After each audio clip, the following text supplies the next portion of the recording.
La question de la mobilité, elle est centrale pour les habitants. Se déplacer pour aller à son travail, se déplacer pour étudier, se déplacer pour partager la ville, son territoire.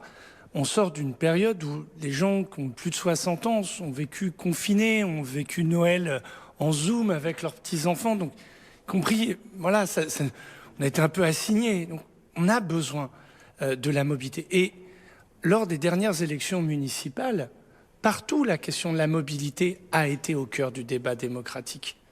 Sur les choix d'investissement, tramway, bus, la place du vélo, les technologies qui pouvaient être choisies, sur l'hydrogène, parce que la mobilité carbonée du vieux bus diesel, qui existe encore, doit absolument disparaître. On a beaucoup évoqué ces enjeux d'environnement. La qualité de l'air est liée à la mobilité. Donc la demande citoyenne, elle a été, et elle est très forte sur ce sujet-là. Et puis, permettez-moi, nous avons traversé une crise inédite, la crise des Gilets jaunes. Qu'est-ce que c'est, sinon que cette crise sociale, qu'un débat sur la mobilité où quand vous touchez au prix de l'essence, c'est plus dur de se déplacer et il y a des besoins, vous l'avez très bien dit, dans les zones dites peu denses, plus éloignées. Donc on voit bien les périphéries les zones, nos périmètres d'organisation des transports. Moi, je préside la métropole de Montpellier, c'est 31 communes. Mais l'aire urbaine de Montpellier, c'est 113.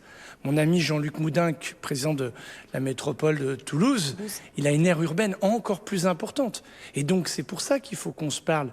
Comment on a une billettique simple, des horaires coordonnés pour rendre lisible la mobilité, des solutions qui évitent des ruptures de charge qui dissuadent parfois d'utiliser les mobilités décarbonées.